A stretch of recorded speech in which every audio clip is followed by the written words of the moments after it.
Hello, good afternoon, everyone, and welcome to Girls Night In Podcast. We are so glad to have you here.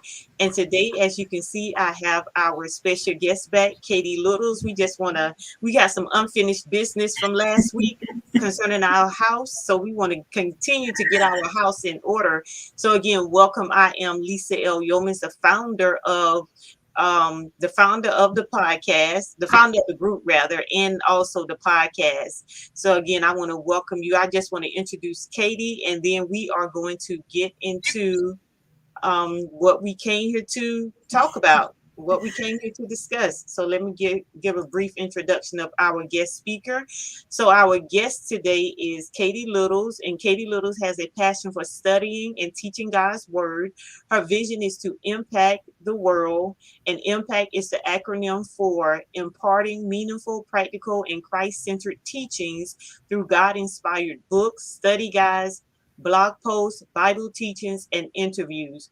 Her desire is to see others mature in Christ and strengthen their relationship in God. So again, let's welcome Katie to our broadcast on this afternoon. Let's welcome her.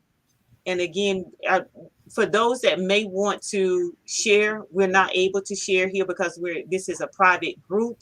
So we're not able to share. However, we are streaming on YouTube and also my business page, and you can share from there, but you're not able to share from the group. And we know that Girls Night In is all about gaining insight that's going to inspire us, inform us, innovate us, and increase us. And that's exactly what we're here to do. So just for those that were not here on last week, our question was, imagine your life is a house with many rooms. How many people do you allow to see all of your rooms? And what room could no one enter? So when we talked about that, and a lot of people said they were helped by it. So I'm grateful for that. And Katie, do you just want to give a brief review of what you thought about rooms? Like how many, if your room was a house, how many people do you allow to see all of your rooms? And what room could no one enter? Okay, Lisa, first of all, thank you for having me back again. For having me back. So briefly, the rooms in my home would be comprised of my sacred space that I use to commune with God, my bedroom with my husband, and that's equivalent to my relationship with my husband. Everybody can't go in there. The room that if I allow you in my house, that anybody could be able to go in would be the kitchen and the living room. And those are places where you sit for fellowship, if we want to go out for lunch or something like that, and just talk about more surface level things. And then for the kitchen, that's the place where if I want to pour something into you, or I want to teach you something, I want to give you some type of life lesson. So if you're going to come into the kitchen, you need to come ready to learn something, because it's not just going to be me cooking a meal for you, but it's going to be me showing you things and teaching you things. So, but definitely the room, my sacred space with God, which is in the physical, is equivalent to my office. No one is allowed to come in here. My husband doesn't even come in here. Even when I'm home by myself, the door is closed, and that is so that no distractions or anything will come in. So my definitely my relationship with God, I don't allow people into that. And then my relationship with my husband, in which is equivalent physically to our bedroom, no one is allowed in there. In order for you to go into there, it has to be with the purpose of you being able to help us with some problem that we may have going on or something like that. So people are not allowed into the bedroom. But yeah, the other rooms, like I said, the kitchen and living room, that's kind of like open for anybody. But first of all, you got to be able to get into the house. And one of our mutual friends, she posted for someone that said you can't let everybody in your house, and a lot of people was commenting on it, and I was like, you know what, they didn't watch the podcast, they don't even know what we're talking about right now. Yeah. But it's so true that you cannot allow everyone into your house. And I also remember talking about how sometimes you see people, they only talk to people at the foot of their driveway. Mhm. Like you can't even come on the driveway. You can stand right here at the driveway and we can talk. That's those casual relationships, those casual acquaintances that we have with people. So Yeah. that's my take on the rooms. Yeah. So for me, if I'm just putting it as if my life is a house, most definitely would be the bedroom that no, of course, no one, no, ain't, honey, ain't no one in the bedroom but me. Okay. But that would be most definitely be a sacred spot for me. And also the place where I spend time with God. Hmm. That's a sacred space for me. And I wouldn't want everyone to come in that particular room. And then another room for me would be my office, like the place where I'm working, the place where I'm getting things done, the place where I'm handling business. I most definitely don't want someone standing over my shoulder, saying what are you doing, and kind of maybe judging or telling you to do it a certain way when God has already told you to do it this particular way. So I most definitely will have a problem with that. And that's about it for me, because when I'm thinking about my house and my life, only people that are close enough to me can come into certain parts of the house, just even in the front door. So only Hmm. certain people can come into that. So with that little brief review, my next question is, how do we, no, I don't want to ask that one first. Setting boundaries, since we're saying that there are people that can't go from certain places. Hmm. Setting boundaries. Now, when we grew up, when we went to other family member houses, we would go in the kitchen and open up the refrigerator. You know, Yes. and sometimes when we was growing up, I used to say to myself, "Do I really want people coming into my house just going to my refrigerator as if?" And And I I, never said I that. still do it depending on who house I'm at, I'm visiting. But of course I don't do it to everyone's house. Yeah. But even in that, there has to be boundaries set, because then you have people that are coming to your house and into your life, and there are no boundaries. There are Yeah. no boundaries in the language that they use toward you, the speech that they're using around you, the things that they're saying to you, the things that they are doing to you. And I think also in setting boundaries, we automatically, not really automatically, but at some point, we're also setting expectations, and we're allowing Yes. people to know, this is what I expect when you come over here. Now, when you at your home, you can do whatever you want to do. Where your life is concerned, you can do whatever it is you want to do. But in my life, this is what I expect in my life. And I know for me, when someone does something, first I've learned how to stop things right where they start, Hmm. because sometimes we people will say things and maybe they didn't mean anything by it. However, that doesn't necessarily mean that I want that to continue. I don't want those actions to continue toward me, or those words coming toward me. So I've learned to just stop it. Let's know what we expect from each other right now. I expect you to respect me. And then when people don't, I see it as disrespectful, because I've already told you. And if you continue to do this, regardless of if that's who I am, this is just who I am. Yeah. But when you're in someone else's space, Space. you have to Yeah. respect that person's space, regardless of if that's how you are. And the thing about boundaries too is you have to be absolutely clear on what your expectations are. You cannot assume that people are going to pick up on what you expect from them. And as you was talking, how you say you can stop somebody. I remember at work, I don't know why I did this, but I've done it a few times. When I use the language "hold up," that means you have crossed the line. And I literally did that to a couple of people at work, because the one person that I'm thinking about right now, she clearly overstepped the boundaries because she was disrespecting the people that I was supervising. And not only was she disrespecting them, she was doing it in a public way. like they were right there in the office and she was disrespecting them. And I was like, you don't come in my house, with this kind of Mhm. foolishness. So I said, hold up. I said, you already told me what the problem was, and I told you I would handle it. So let me handle it. You don't need to say anything else. And the look that she had on her face, she was like, yes, I said that to you because you out of line, Yeah. and so that was a boundary for her that, from now on, when I go to her about an issue, I just tell her what the issue is. And then if we can't work out a solution together, we have to go our separate ways, because people think that because they are in certain positions sometimes, and because they have certain, titles, that they can do whatever it is they want to do. And this is boundaries, like even with your parents, with your siblings, Yeah. different family members. I remember when my oldest son was, Jonathan, when he was, how old was Jonathan? He was about, I guess he was about 2 years old. For some reason, girl, your mama wanted to get his ears pierced, and I flat out told her, do not ever get his ears pierced. Because for me, that was just something. Even now, seeing men with their ears pierced, it's just off-putting to me. And so that was something that I knew that I did not want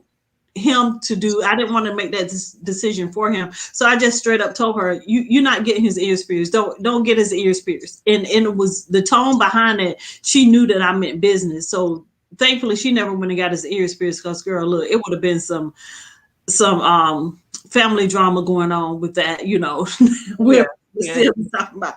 But yeah, with setting boundaries, you definitely have to be clear, and you have to. And one of the things you said, that made me think of this. A lot of times, people say that people disrespect them, but you have to define what respect is to you. Yeah. You have to know what respectful is to you, and then you have to understand that what is respectful to you is not respectful to everybody else. Yeah. So Like I don't mean to cut you off, but Maya Angelou said you teach people how to treat you. yes. You teach people how to treat you. And I think that letting people know up front, when once they do something, Hmm. this is not acceptable and this is not what I'm going to have, that's crossing the line with me, is that Yes. you're teaching people how to treat you. Because too many times I've seen and I've experienced where you just kind of give people the benefit of the doubt and say, oh, they didn't mean anything by it, whatever, but they keep on doing it. And then in the end, you have a bigger issue because you didn't deal with it. Yes. You did not deal with it at the beginning. The person is not going to know that this is not something that you like or agree with, so they're going to keep doing it because they think that it's okay, because you didn't open up your mouth and say this is not okay and I'm not having it, and Yeah. go on about your life. And now that friendship or that relationship could have been a great one, but because the person that's on the receiving end, is probably put pretty much at fault. You didn't open up your mouth and say, no, I don't like this, because if I'm Hmm. doing something and if I don't know, then how would I know unless you had told me? So Yes. yeah, so we must set boundaries for relationships and set expectations. I remember recently someone was trying to talk to me, get into my life, right? And so I said, well, what are your expectations for friendship? Well, the person didn't know what that, I had to break it down. What do you expect? Do you expect people to respect you? Do you expect honesty? What are your expectations? Because not all the time was that a question that I asked people or Hmm. anything that I told people, because sometimes, most of the time, I would just assume that everybody know you're supposed to treat everybody else the right way and different Yeah. things like that. But you have to open up your mouth and say, hey, this is what I accept and this is what I will not accept. So for those that are joining, I want to thank you for joining the Girls Nite In Podcast. And I am here with our special guest, Katie Littles. And we're finishing up our conversation concerning rooms. Imagine your life, a house with many rooms. How many people do you allow to see your rooms? What room could no one enter. And we're talking about boundaries. And if you just want to drop in the comments and chime in, we would love to hear what rooms in your house, meaning your life, can people not enter, and who can enter, and how is it that you set boundaries in your life. So before we continue on, Katie is the author of God Promises Are For Me, and you can learn more about that and actually purchase her book at godpromiseme.org. And you can also follow her on Facebook at God Promised It. She also has a weekly broadcast that she does called Power Surge on Monday, Wednesday, and Fridays at 5 o'clock a.m. Eastern Standard Time. And I do want to invite you to join our text community. If you text 8476, I think it's 84576, y'all. I'm getting a number right there to what's it, make me over it, and you will receive a weekly text from me just encouraging you. So that was setting boundaries. So my next thing I want to deal with is, how do you keep your house in order?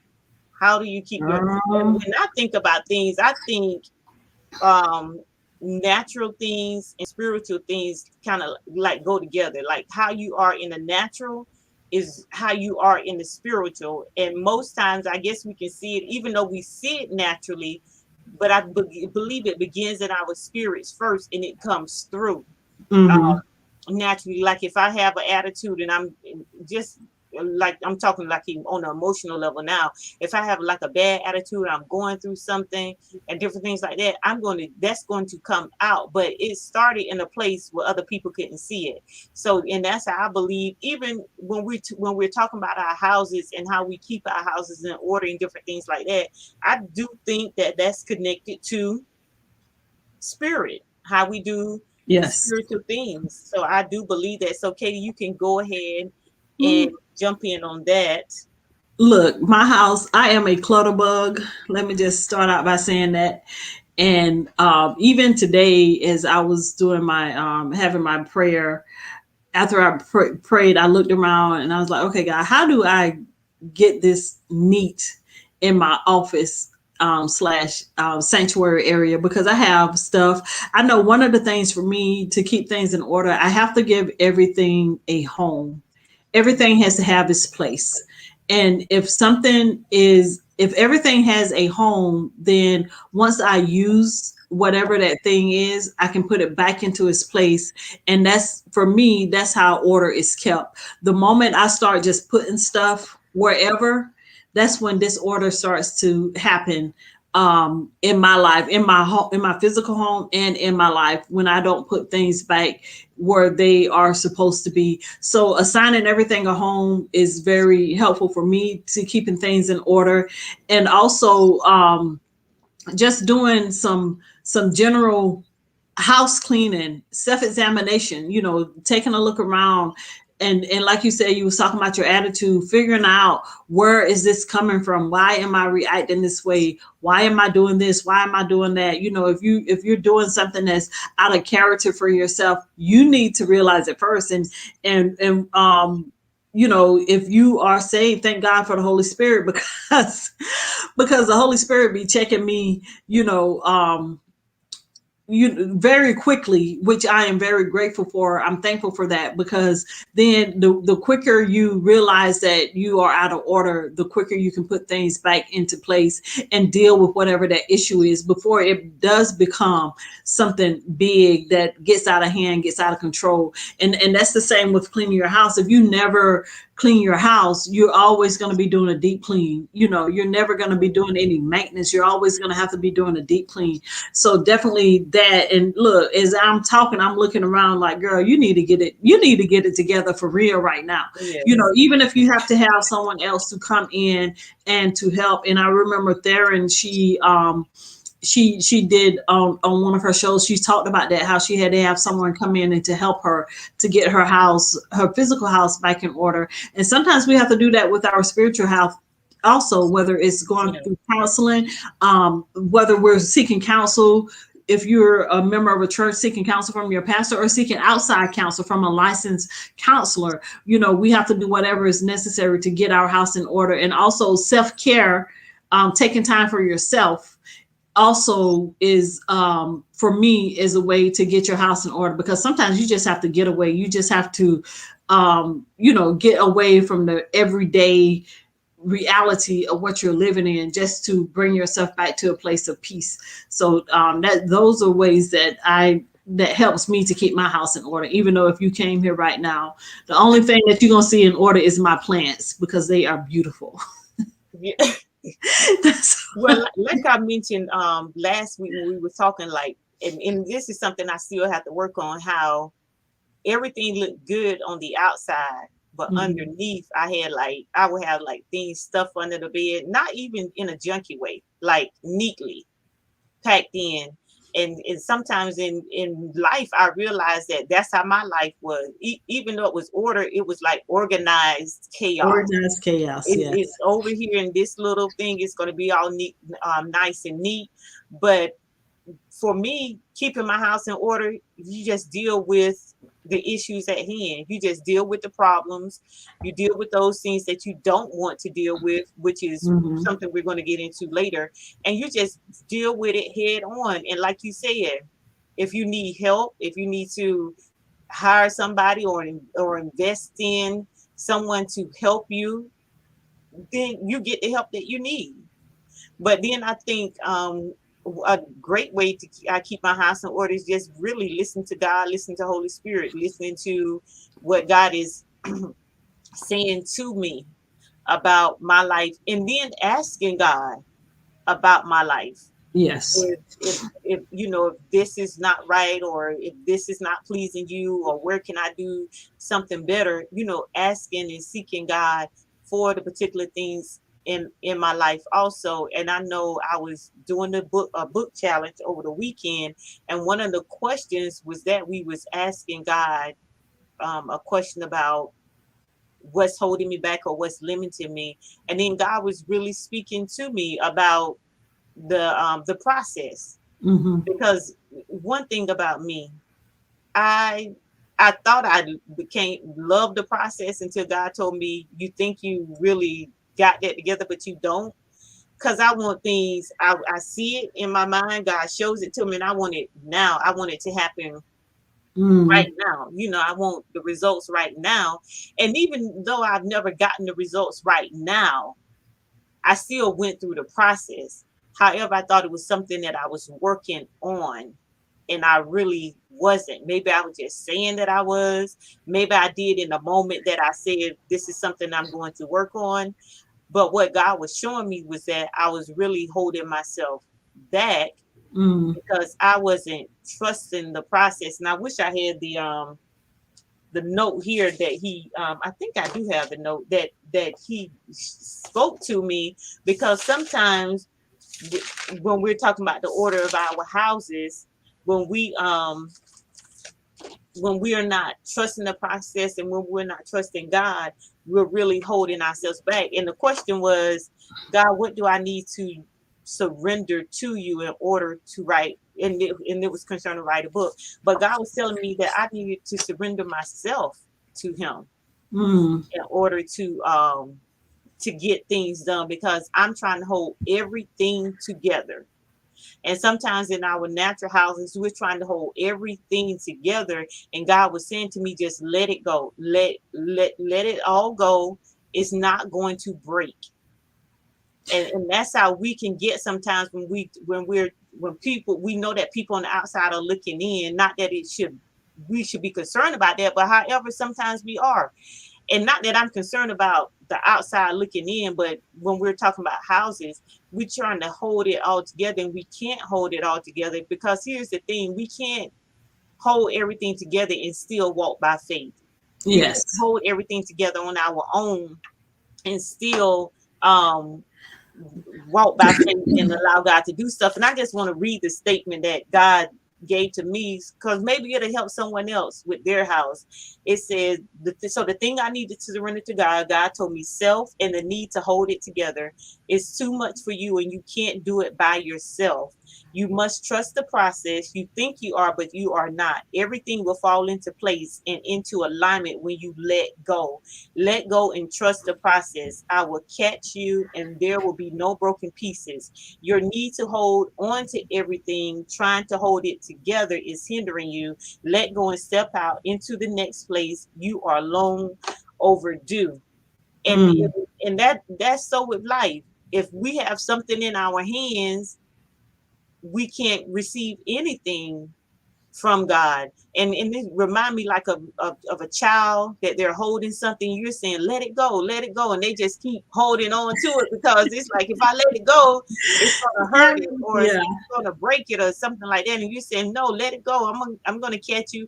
Or you tell a child, jump into my arms, and I'm going to catch you. I'm going to catch you. So God wants us to be like that. And especially when it comes to keeping our houses in order, the one of the things we have to do in order to keep our houses is trust God. Trust. Yes. Trust God with our house. And just for someone that may have jumped on and want to know what we mean by house, we're talking about our own personal life.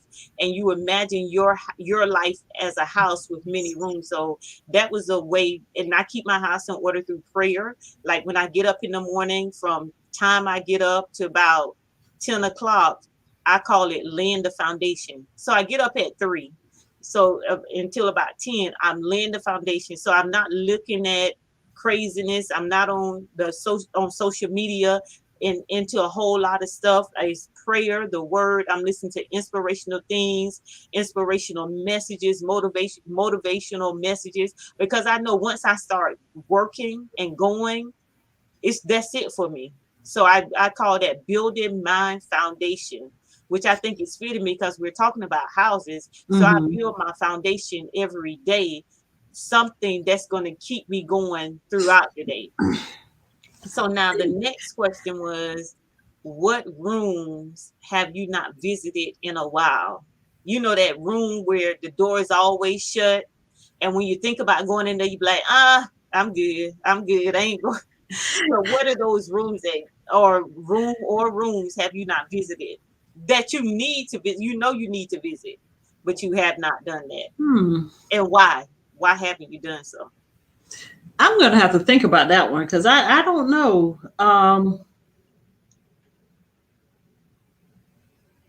I guess it's for me is mostly the room that houses the stuff that keep all my cleaning supplies. That keep my So uh, you're gonna in not the, visit a room that keep your cleaning supplies when we just talked about getting yeah, how you keep your house in order. because one of the The things irony of it all. I know, right? So one of the things is if something doesn't work, I will put it to the side and try to get something else that works. And this is even when I buy cleaning products. If I buy a cleaning product and it doesn't work the way I want it to work, I won't use it again. I just put it, I won't even throw it away. I just keep it keep it there. And then I go and buy other stuff until I can find something that works the way I want it to work. And sometimes we hold on to things that we know it doesn't work in our lives, but we put them in a room and we keep them because you know what, you may need to use it at a later time, or you might figure out something else you can do with it instead of getting rid of it because you know you already have proved that it doesn't work for your needs. So you need to go ahead and get rid of it. And sometimes we hold on to things that are not working for us and we know we need to get rid of it, but we in the back of our mind we always have this, suppose I need it one day. Guess what? You're not going to need it because you already proved that it didn't work. You used it on yesterday and it did not work. You got frustrated because it did not do what you wanted to do. It did not reach the expectations that you had for it. So now you need to move it out the way so that you can have space to receive something else. You know, a lot of times we can't receive things because we have too much clutter going on in our lives, and we don't have that space that we need to receive the new things that we need to implement into our lives, because now you got this other thing over here, whether it's a ritual or religion or a old wives tale or whatever it is, you know, that like that thing about and I'm gonna make this a national day, wearing white, don't wear white after Labor Day. Oh, Why? Honey, your good clothes sitting up in the closet or whatever, just getting stale because you choose to not wear white after Labor Day because somebody in the fashion industry said don't wear white after Labor Day. Why don't you wear white after Labor Day? So my this year I'm on a campaign, my own private campaign that I'm sharing here exclusively first. I'm gonna have a national wear white after Labor Day day, and I'm trying to figure out if it's going to be in September or October. I'm thinking October, so we can all just put on our white and everybody just wear white. And this isn't you going to church for communion white. This is putting on my best, looking my best white, because we have to get out of those religions and those rituals, and that's something that God really dealt with me a lot with last year, breaking those rituals and those religions, those traditions, things that whether I took them on from other people or traditions that I built up in my own life, and rituals that I built up in my own life. And so it's actually been a while since I actually evaluated my life from that standpoint to see if I have created any more rituals in my life, because one of the things about me, those rituals and traditions, they cause me to get into a place of being remote, of work operating on a remote basis where I don't even have to think about it. I don't have to put any thought into it. I just do it. And that serves me no purpose. It doesn't add value to my life. So I have to go back every once in a while and look at those things in my life. What are you doing on a daily basis? And is it adding value to your life every day? If it's not adding value to your life every day, it may be something you need to look at getting rid of and replacing it with something else. And that's something that God really dealt heavily with me on towards the end of last year into the beginning of this year. yeah. So for me, it's not really, I can't really say it's a like in a physical house, a physical room where I haven't visited, but I have storage areas, Mm-hmm. just in the natural sense, that, old notebooks and different things that I gathered. And like you said, you go through and you be like, oh, maybe I want to keep this. And sometimes I'm like, but you didn't even know that was there until now. And it's been there for like 5 years. What use do you, if it was something that could save your life, you would have died because Mm-hmm. you didn't even realize that it was there. You had left it there so long. And I think that's just a good exercise for everybody to do, like that room in your physical house, in that room in your personal house, your spiritual, emotional, mental house. Just go through and think about, what have I not visited in a while, and Mm-hmm. just do a self-evaluation. What is it that I don't need these habits anymore. These excuses are no longer serving me. Mm-hmm. When something happens, this is not the reaction that that I need to keep going forth with this particular reaction. Because sometimes when we mature, you don't need things. You don't need Mm-hmm. to act this way. You don't need to say certain things. And not only do you not need it, you should not desire it if you matured in that area. And Yes. so, yeah, we do need to think about because I know the last time when we talked about this and I didn't get to it, and I went back and I was looking at my notes, I said, oh, I forgot to mention that. Because every room in a house has a name. You got the kitchen, the bedroom, the bathroom, and your own personal house. When we're talking about the person of ourselves, what do you name those particular rooms or those particular areas in your life? And that goes right into the places we haven't visited. Um, some people, even though we use our minds every day, and this is really not me, mine was the place where I have things stored and I don't need it. And I'm thinking, oh, I'm going to need that one day and I can just be done with it, because it's been there 5 years and I don't even realize it's been there 5 years. So, and that's just like numbers in your phone that Mm. everybody has forgotten about everybody. So you can delete that. Just stop holding space. And sometimes we think, oh, maybe this is gonna. No, just stop holding space. And the thing is, if it's to come back together, it will come back together. And so, Girl, I got emails from 2005. Oh, now I do have emails way back, but those emails really are emails from old accounts. And then I must say I label an email folder like special, and I put stuff in there. It's like you're never gonna read that. No, But never. when at the time you like, okay, I don't have time to read it now. Maybe no, some things if you don't have time for right now, you just need to be You done just, with it. yeah. Because then you're hoarding, you start hoarding stuff and you know you're not gonna have the time to read it. And then it just may not be the season for some things, but back to the places where we haven't visited. When I think about this, I'm thinking about people that even though we're using our minds every day, some people have not visited their minds. They Hmm. haven't did a mental checkup. They haven't done a mental wellness check on themselves and their bodies, their weight, the weight, their health. We need to do a check up on those things. We need to visit those things. And sometimes people don't visit because they know it's a miss. Hmm. It's like, oh Lord, if I go in there, everything is going to fall down on me. There's no room to move around. And when we have those type of rooms in our homes and in our lives, we just clean it up little bit by little bit. We go in, Yeah. we take some stuff out. We go in, we take it out. We gather some things and we throw stuff away. This And that's like having that junk drawer where yeah, you just, it's a catch all for everything that you don't want to deal with. And one of the things when we moved into our house that we're in now, I told my husband we're not gonna have a junk drawer. Everything has a home, everything has a place. And for me, putting those things in those places is helpful. But and this is for people that are married or in some type of relationship. When you have another person in your life in that capacity, then you have to deal with their rooms also.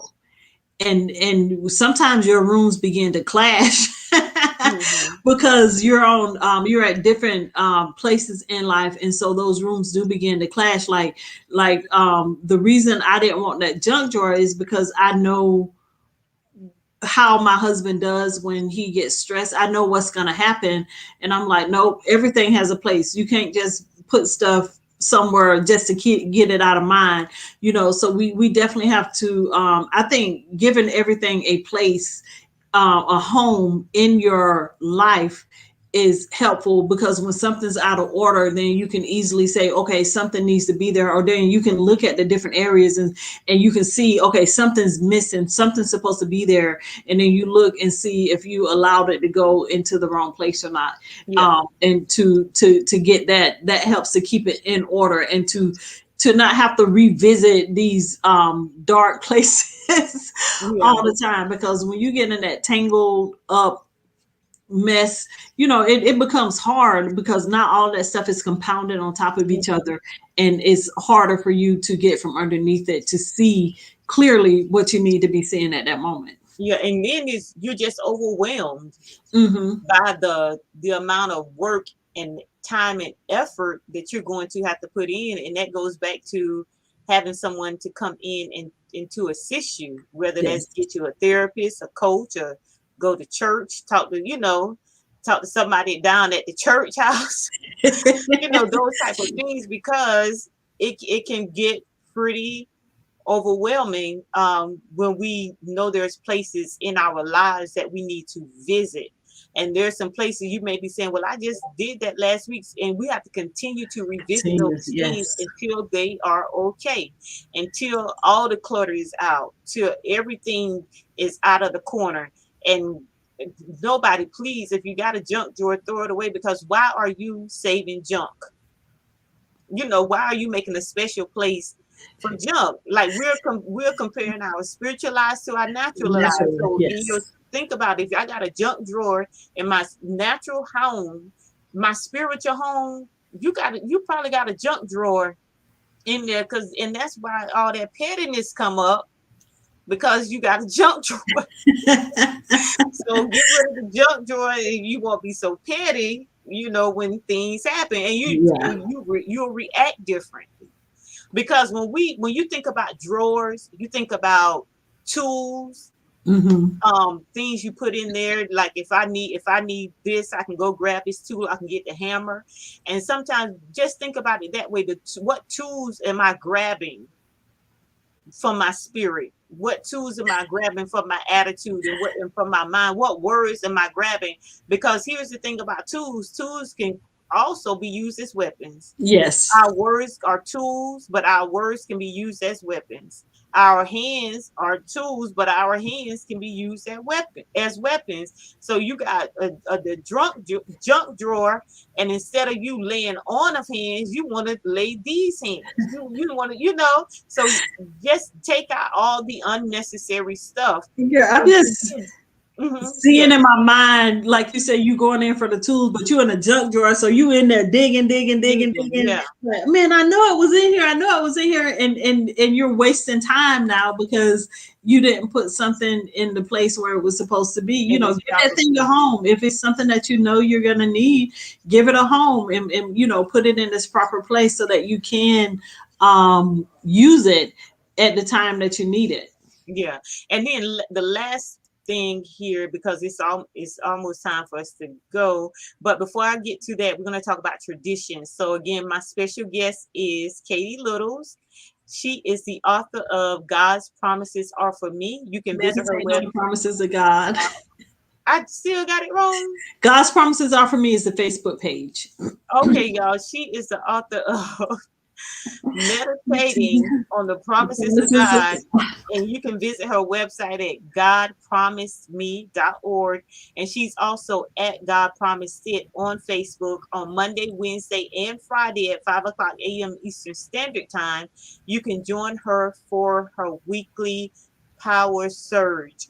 And then again, this is, of course, the gUrlz Nite In Podcast. If you want to join our community, text Make Me Over to 84576 to join the What's in Your Cup community for excuse me, for a weekly inspirational text that I'm send out. Katie is a recipient of those texts. So what do you think about the text while we go to our next I enjoy them. They are very encouraging. Just short, straight, simple, to the point. I like them. I like getting them because I'd be like, am I supposed to be getting this every day? Seems like it's not coming, but it's weekly. So It's weekly. I am going to take it to 3 times a week, but I just didn't want to overwhelm everybody with it. So eventually I'm going to go back and add, I really wanted to be 3 times a week. So Katie, okay. now when we're talking about traditions, what traditions did you bring into your house naturally and on a spiritual level from your childhood that you saw? And when I'm talking on the side of traditions, well, we can talk about good ones and bad ones. So what traditions do you bring into your house just because that's something that mom and them did that you So saw growing up? traditions that I brought into my house, girl, I don't even know. Because I really work hard to break a lot of traditions. And at the time I didn't even know they were traditions. I guess see all that stuff that I'm thinking about, like New Year's Eve, New Year's Day, a man have to be the first one to walk through your house, stuff like that. All of those things, to me, even growing up, I thought they were silly, and it was stuff that I purposely not do. Things that I not do on purpose, because I just thought they were silly. I saw no purpose in them. I was the one, don't split the pole. I'm gonna split the pole because I want to see what happens. So I've always been like an anti-traditional person. But when I think about other things, like when I got saved and being under different people in different ministries, there were traditions that I would bring from those different ministries into my house, like not wearing pants. That was a tradition I brought in, but thankfully God has delivered me from that. So I don't have a problem with pants anymore. And there's other stuff, and I have to be careful. There was one, you couldn't wear open toe shoes. I still, I like open toe shoes. I still, like stuff like that. So it was like, it wasn't stuff that will keep you out of heaven, and it wasn't stuff that would send you to hell. But it was more of a physical things, and so I don't think I really brought anything from my childhood. Nothing that I can think of right off that say, this is the way my grandma did it, so this is the way I'm gonna do it. I just always adapted to what my house was. When my children were little, I did things a certain way. One of the things, my husband, this was with the laundry. So when me and my husband got married, so we just sorted clothes. You have your whites and your colored. So what he did, he have his whites, like literally white. They have to be only white. And then he have his blues and his browns and his reds and his greens and his pinks and his, yeah, all of that, right? So I remember when we got married and I did the laundry the first time. And then the next time he was like doing the laundry. I was like, so what do you think? I don't know how to do laundry. And he told me, he literally said, you're doing it wrong. I'm like, what do you mean I'm doing it wrong? Look, my daughter was 12 at the time. Kayla was 12 at the time. So she was the youngest. So I've been watching these children clothes for 12 years and we ain't see no spots, no stain, none of that mess. And, but that was a tradition that he brought in, that he brought in into the family, and so I had to get over that. You know what? If you want to do laundry, that's how you do it. But you know what? The crazy thing is, that's how my children choose to do their laundry now, where they sort it into all the different colors. Oh. You put all that stuff in there, and you look. We this far, so I can't really think of any traditions, either spiritual based, emotional, or anything like that. Now, one thing, as I said, emotional, the fighting part, the wanting to be confrontational, that was something that I did bring in. But because my husband, he was not having it, I just had to learn how to get rid of that confrontational part. Because, something's going on. We need to confront this. We need to, yell, shout, scream, throw stuff, whatever we need to do to resolve the issue. So that is definitely something that I tried to bring in, but he wasn't having it. So it just didn't work out. Yeah. And that's the only thing I can think of. Yeah, I can't really say that I have anything in my life now that was a tradition when we grew up. I think over time it's like, this is how I'm gonna live my life. Forget all that other stuff. Yeah. Now, most definitely I will say, when I got my first apartment, in the beginning, because on Sundays we had to rest. We were like children of Israel. You couldn't iron, you couldn't wash clothes, you couldn't do all of those things. So when I got my first apartment, that was something I was like, oh no, it's Sunday. I can't, Sunday, you listen to the gospel radio station on Sunday morning, but then right after that at 12 o'clock R&B come on. So you're listening to R&B, but you're going to get that gospel in because it's Sunday morning, right? But now, that's all out the window. Now the fighting, because we did have a confrontational background. Hey, you pulled up, you put it down on site. It was bet. You know what? These hands, not the laying on of hands. So for me, that was just something that I had to learn. Like, look, you are not at the house, right? This is not how everybody do stuff. And then you realize that some of this stuff is not even worth.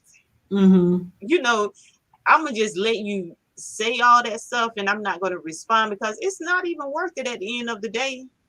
It's just not even worth the going back and forth. Now, this one thing I do have about.